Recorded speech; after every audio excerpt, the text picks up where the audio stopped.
Và cái nguồn cái sách mà để các thầy dùng cầu nguyện đó là sách Thánh Tịch. Ancient book of Hebrew poetry, 150 psalms, and in those 150 psalms, every possible human emotion, every possible human experience, it's all there. Okay. Đó là một cái cuốn sách thơ ca của người Do Thái cổ điển, và trong 150 thánh tịch đó thì tất cả mọi trạng thái tình cảm của con người nó đều có trong đó hết. Even the bits we don't like. Đây ngay là cái thứ mà chúng ta không muốn nào. So some monasteries only use the nice psalms, but we use all the psalms because that's the reality of the human condition.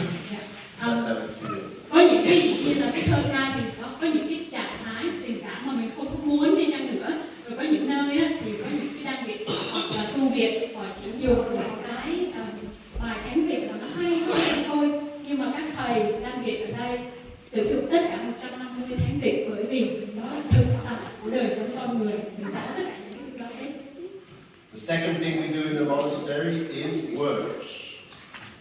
Benedict didn't like lazy monks, no lazy monks. And so we must all have a job to do. Our work should be meaningful, it should have purpose, it should produce something, but it should never be impossible. Cái điều thứ hai mà các thầy làm đó là lao động. Ở Dòng chúng tôi không có những tu sĩ lười biếng, chúng tôi làm mọi sự, nhưng mà những cái công việc của chúng tôi phải là những công việc có ý nghĩa, những công việc có mục đích và những công việc là có thể thực hiện được. And when Benedict says that, what he's trying to say is that we need to have a rhythm and a balance in our lives. Not too much prayer, not too much work, a balance. Và Thánh Vị Đức nói nhấn mạnh về cái sự công bằng và nhịp điệu, không có cầu nguyện nhiều quá, hoặc không có lao động nhiều quá, mọi sự cũng phải cân bằng. And in this monastery we do manual labour, we have pastoral work, administration, education, many things. Và ở đan viện ở đây thì các thầy làm công việc chân tay, rồi những công việc điều hành, pastoral, công việc về chăm sóc mục vụ. So, for example, I am the abbot, the leader of the community, but I'm also the parish priest of the local district. Nên là đan viện cha là đan viện chính, là viện phụ của đan viện ở đây, và cha cũng là pháp xứ giáo xứ này. The third thing we do is called Latin, in Latin, Lectio Divina, which means spiritual reading, holy reading. So we read the Bible or any other spiritual work, not with the lens of the intellect, but with the lens of the heart. Và điều thứ ba các thầy các cha làm đó là đọc sách Kinh Liêng, đọc Kinh Thánh và sách Kinh Liêng, không phải từ góc cạnh của trí thức mà thôi, nhưng mà từ trái tim. To forget about what does it mean, what does the scripture mean, we use study for that, and that's okay. But what is God trying to say to us through the scripture? Các cha và các cha có học hỏi về Kinh Thánh, đó là một phần của đời sống của các cha. Nhưng mà điều quan trọng hơn là đọc Kinh Thánh để thấy Chúa đang nói gì với một người. Twice every day, the monk should be in his, what we call the cell or his room, reading the scriptures every day, twice every day. 2 lần một ngày các thầy phải ở trong phòng của mình để đọc Kinh Thánh. The fourth thing we do is offer hospitality.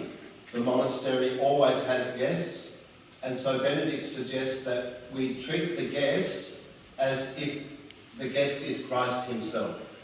Và điều thứ tư các thầy các cha làm đó là đón tiếp khách, và Thánh Vị Đức nói rằng việc các thầy các cha đón tiếp khách là đón tiếp Thiên Chúa.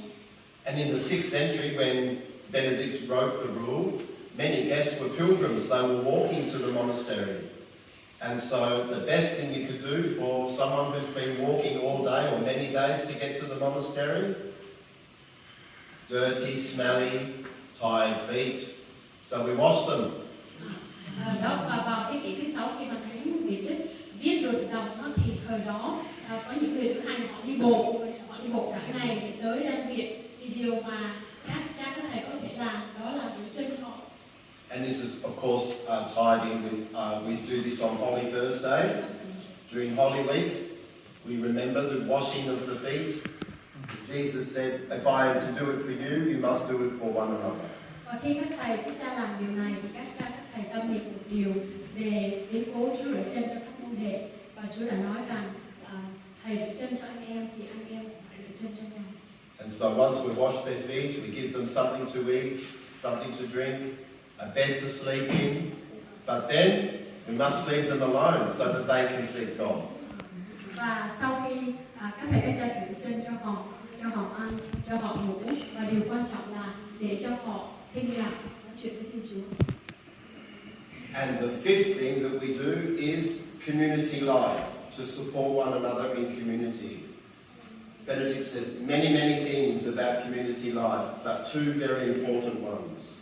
Và điều thứ 5 đó là đời sống cộng đoàn. Thánh Điển Đức đã viết và nói rất là nhiều về đời sống cộng đoàn, nhưng mà có 2 điều chính. The first one is a term that we call murmuring. No murmuring, gossip, complaining, all these sorts of things that break the community down, erode community life. Điều đầu tiên đó là không có làm nhảm, khàn ràn, nói xấu nhau. Cái đó là cái mà làm xói mòn đời sống cộng đồng. And the second thing, the main second thing he says is in chapter 72, bear with one another's weaknesses of body and character or behavior. Và cái điều chương 72 của sách luật nói rằng hãy chịu đựng những điểm yếu của nhau về tính cách trong điểm yếu của nhau, hãy chịu đựng lẫn nhau. And the Latin term for bearing doesn't mean to put up with, because we can all put up with one another. It means to hold and embrace the reality of each person in the community. Và cái nghĩa của nói bearing là chịu đựng lẫn nhau thì không có nghĩa là chịu thua, không phải là như vậy, nhưng mà phải ôm trọn những cái yếu đuối của người khác và nâng đỡ người khác. How many married people here? Có bao nhiêu người có gia đình ở đây? Very hard thing to do, yes? Very hard? Rất là khó khăn, phải không? Bear with one another's weaknesses of body and character. And even in religious life, we have to in the community. Oh, there you go. They understand. So these things are very important, and then they're the 5 things we do, and then all these things are tied together with what we call spiritual values. Humility, which means of the earth, to be grounded in truth. Rồi trong với 5 cái điều đó và 5 cái điều đó, cái tinh thần của đời tu các thầy thấm nhuần hết tất cả 5 cái yếu tố của các thầy. Nhưng mà cái gọi là các nhân đức đó, đầu tiên đó là sự khiêm tốn. Obedience means to listen. What's the best for the whole community? And Benedict says that the abbot must listen very carefully, because sometimes he has to make a decision on behalf of the whole community. And so he has to listen to every single person before he makes his decision. And then he says, even to the newcomer or the younger monk, because he may have new, fresh wisdom. Thánh Đệ Đức nói rằng thì là lắng nghe nhau thì rất là quan trọng. Lắng nghe tiếng nói của từng thành viên trong cộng đoàn, và đặc biệt viện phụ phải là người rất là cẩn thận trong việc lắng nghe và đón tiếp ý kiến của tất cả các anh em trong tu viện, ngay cả những người mới đến hoặc là những vị thầy trẻ đều phải cẩn thận lắng nghe họ. Silence. We have to have silence, because Benedict begins the rule with listen, and listen with the ear of the heart. And so we have to create every day some silence in order to listen deep within ourselves. Và điều tiếp theo đó là thinh lặng. Thánh Điển Đức nói rằng thì là cái điều đầu tiên mà ngài đề cập trong luật của ngài đó là thinh lặng để lắng nghe từ trong sâu trái tim của mình. Solitude. Who's married again? Sometimes good to be together, sometimes no, not so good. Very good to be alone sometimes, yes? So we need to have solitude, and then we have to have community. And once again, you get the balance. We have to have the balance. Cái thứ hai đó là sự tĩnh lặng, là sự tĩnh lặng một mình đó. Thầy hỏi là ai là người có gia đình, rồi chúng ta sống với nhau, nhưng mà đôi lúc chúng ta cần phải có một không gian riêng. Và điều quan trọng đó là once again một lần nữa đó là sự cân bằng, sự quân bình. And just two more, otherwise you'll go to sleep. Conversion, conversatiorum in the Latin. Every day I must consider what do I need to change about myself in order to build up the community. Điều thứ ba là phán thẳng. Mỗi ngày chúng ta đều phải, các việc của các thầy phải suy nghĩ để cho mình nhận ra được điều gì chúng ta cần phải thay đổi để chúng ta có thể sống hòa hợp trong đời sống cộng đồng. And last, stability. We must stay in the same place. Not move from one monastery to another, one relationship to another, one community to another. Stay in one place, put our roots down like a plant in the garden, and then we can grow. Và một cái yếu tố khác của đời sống đan Việt mà rất là khác so với đời sống cư sĩ hoạt động, đó là sự định cư ở một nơi, cắm rễ một nơi, xây dựng đời sống ở một nơi cư.